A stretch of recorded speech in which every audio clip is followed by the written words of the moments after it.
Hey everyone, it's baze.djunkiii transmitting from Hamburg, Germany with a little kind of anniversary video because today is the 25th vlog since I started my channel.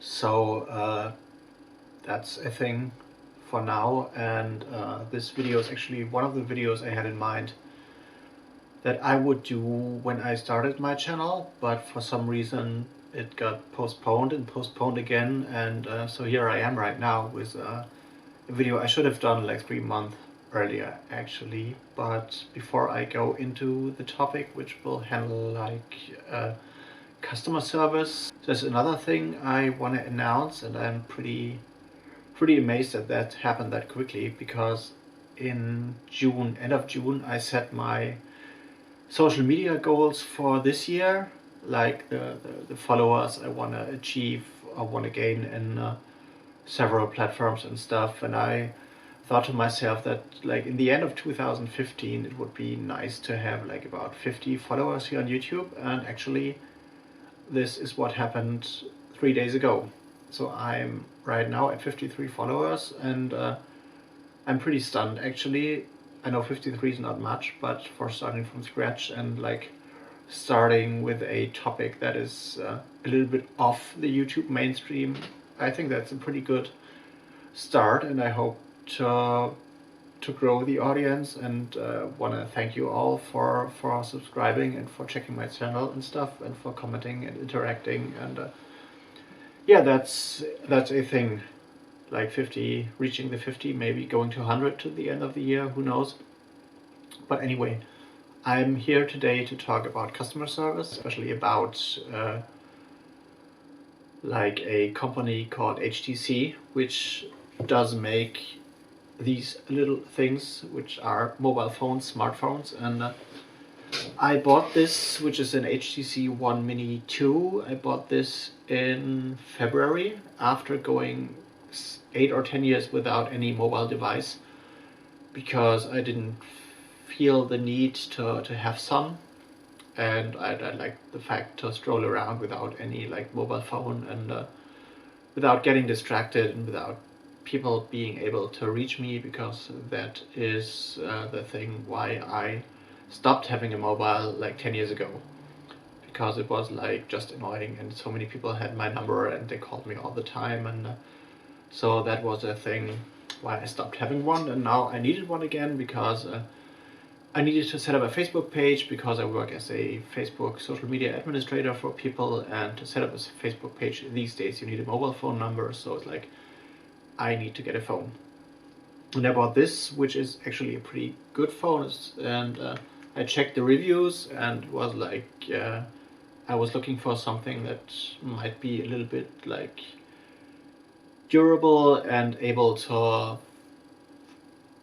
stand some rough handling, because I'm gonna have it in my pocket all the time, and I didn't want the glass to break and stuff. And so I read reviews and I checked videos, and this phone was said to be the best and the most durable. And they had this campaign with what they called Gorilla Glass, which is this glass thing that is like extra durable, and they made videos about that, and like they dropped it from like 2 meters height, and the glass is still okay and stuff. And so I thought that might be a good phone, and it worked well for a few months, like for 2 months actually.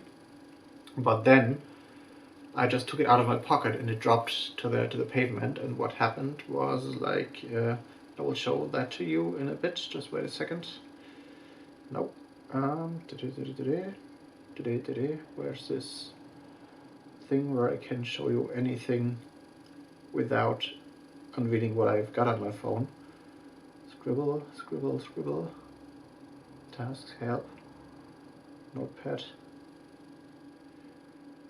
Scribble, here it is. So it happened, and it fell down to the floor, and it looks like this right now. So it's pretty broken, as you can see.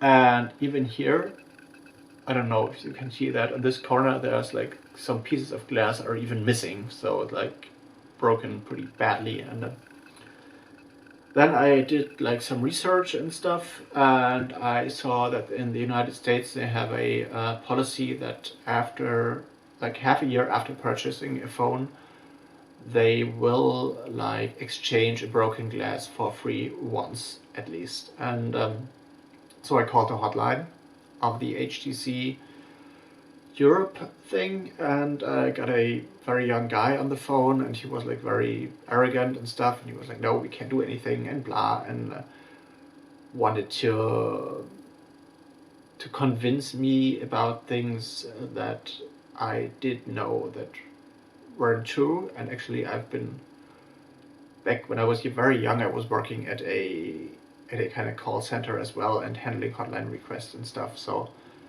I knew that he was straight up lying at some points, and then I ended the phone call because I couldn't get through to anyone who was in charge and stuff. But then I sent out a Twitter message and a Facebook message to HTC complaining about my broken phone, because they had this campaign and stuff, and it's pretty durable, and now my phone is broken. It still works, but anyway, I wasn't happy with that, and they got back to me, and pretty quickly, both on Facebook and Twitter, which I appreciated, because that's a good sign of people taking care of what customers say. But after that, they told me they needed my device number, like the serial number, and they needed my phone number and wanted to call me back and stuff. And then a few weeks passed and nothing happened. And then I got in touch again with them, and they were like, yeah, we tried to call you on this date on this number and nobody was available. And I was like, no, actually nobody called me, and because I would have seen that actually, and not on my landline, and I would see that on my mobile as well. So that was another straight up lie. And they were like, oh yeah, we're sorry and stuff, and we're gonna forward your request to the escalation team, the so-called escalation team, and we'll get back to you as soon as possible. And then nothing happened again for weeks and weeks and weeks. And they were like, in the meantime, they were getting back to me via Twitter and saying, yeah, we are looking forward into how to help you and how to handle your request and to replace all that stuff. Then silence for another few weeks, and then after like 8 or 10 weeks, there was a message, yeah, unfortunately, we can't do anything. Our escalation team has decided not to do anything. And that's a thing. They could have told me that directly and straight up. If there is no chance to replace my protective glass on top of the phone for free, it's okay. No, it's not okay, because it was actually false advertising, because it's not that durable. But if they can help me, they can help me. So they have to tell that to me straightforward, and not like taking ages with actually doing nothing, I presume, and then telling me we can't do anything. That's definitely not the way I expect to be taken care of as a customer. I don't expect like a reply within like 2 hours or 3 hours, because it's a big company, and I know how these kind of social media response teams work. And if they get back to me after 2 weeks, it's okay, but not like for 2 months. I don't think that's fair. And actually, that does also mean that they lost me as a customer, because I'm pretty sure I will not buy an HTC phone again, although I like the phone, and I like how it is in the palm of your hand, and I like the weight and stuff, and it's not like a cheap plastic phone thing. But I don't think I will, just because of that customer experience, I will not buy a HTC phone again, because the company policy seems to suck badly. And yeah, that's what my video is about today. And if you have any experience like that in the field of mobile phones or in other hotline things, just let me know, because I think people should like speak up against these kind of tricks the companies pull to keep customers away from them and stuff. And so yeah, that's a good example of how not to customer service, as I've put it in the thumbnail and in the video title. So anyway, if you have any experiences in that field, like, let me know in the comments and give me a thumbs up if you like this video, and get in touch via Twitter, Facebook, wherever, if you like want any response from my side and stuff. And yeah, I'm glad you watched this video, and I hope I'm gonna see you guys soon. Baze Junkiii is out for today. See you later.